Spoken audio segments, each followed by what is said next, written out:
I'm Reese Ratcliffe, and I don't know about you guys, but I love the magic that you feel around Christmas. Today I'm going to be reading you guys a story called Laura's Christmas Star by Klaus Baumgart. And this story has a little bit of magic that I think you guys might like. Do you believe in magic? Asked Tommy, watching Laura pack her suitcase. They were going to Aunt Martha's for Christmas this year. Laura smiled. It was a quiet smile. Secret smile. Sometimes, she said. Aunt Martha says her Christmas tree looks magical. Tommy went on. She says it's huge and sparkly and it glitters like a zillion stars. I can't wait to see it. Are you packed? Asked Mom, coming into the room. She gave them both a hug. It's time for bed now. Otherwise, you'll both be tired and grumpy on the journey to Aunt Martha's tomorrow.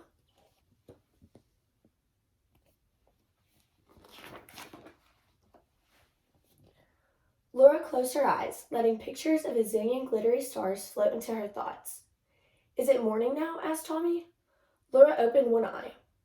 We've only just gone to bed, she said. Go back to sleep. Laura closed her eyes again and thought of huge sparkly Christmas trees and colorful wrapping. Is it time to get up yet? Asked Tommy. No, said Laura. It's still the middle of the night. 10 minutes passed. It seemed like 10 years to Tommy. Is it morning now? Asked Tommy, nudging Laura awake. Laura opened both her eyes. She seemed to have slept a long time. I think it must be, she said.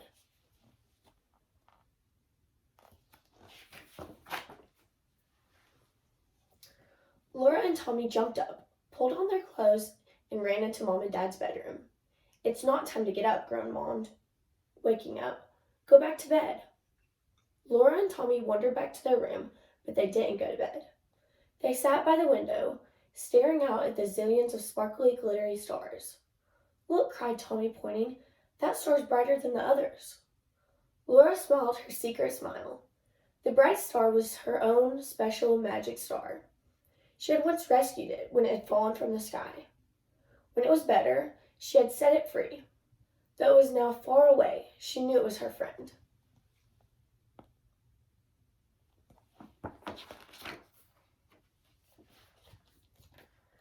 At last, morning came. Laura and Tommy helped Mom and Dad pack the car. Nearby on the sidewalk, a man was selling Christmas trees. He waved at them and shouted, Merry Christmas! We're going to spend Christmas at Aunt Martha's, Tommy shouted back. She got a Christmas tree that's huge and sparkly and glitters like a zillion stars. At last they were off. The sky began to turn all gray and soft. It looked like it was going to snow.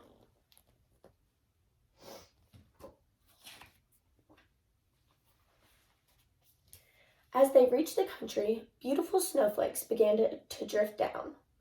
Laura and Tommy pressed their noses against the car window and watched them cover the earth like icing on a Christmas cake. Suddenly, the car began to rattle. It began to cough. It sounds like it's got a bad cold, said Laura. It sounds like it's broken down, said Mom. Everyone got out and Dad opened up the hood. He pulled at some wires, but he didn't get the car started.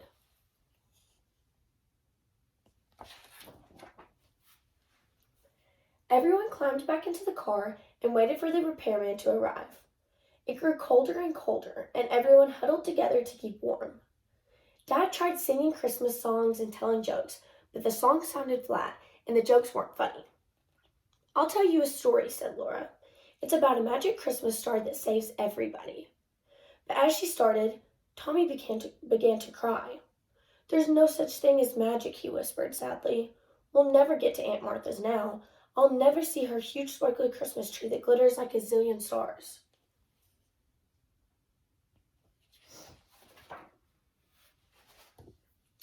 By the time the repairman had fixed the car, it was too late to go to Aunt Martha's.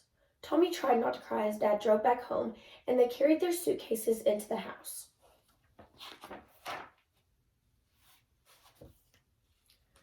Tommy stayed sad as the daylight faded and the night crept back into the sky. I wish I could do something to make Tommy happy again, Laura whispered. She looked out of her bedroom, and her special star appeared. It shone down on her as if it understood Tommy's sadness. The man who had been selling Christmas trees was long gone, but suddenly Laura noticed that he had left behind a little tree. It lay in the snow looking ragged and battered and very lonely. I'll get it for Tommy, Laura cried. Maybe it will cheer him up.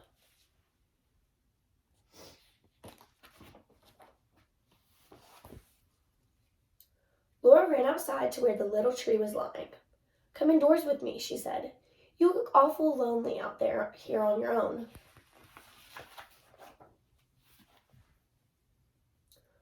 Laura carried the tree into the house.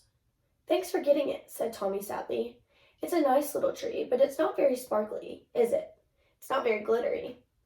Laura looked at the tree. Tommy was right. It could never be like the magical tree Aunt Martha had promised then. Laura went upstairs to sit by her window. At least she could tell her star how helpless she felt. It always listened to her and understood. But as she looked into the night sky, she gasped with horror. Her special star had disappeared.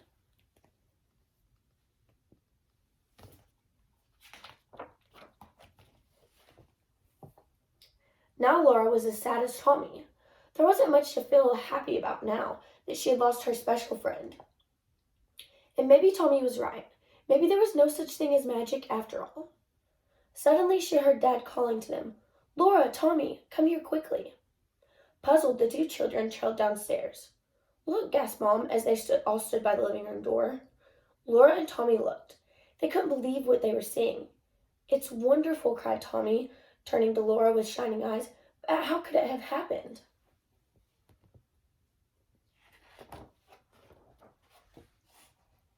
Laura smiled her quiet, secret smile. She knew, of course. "It must be magic," she said.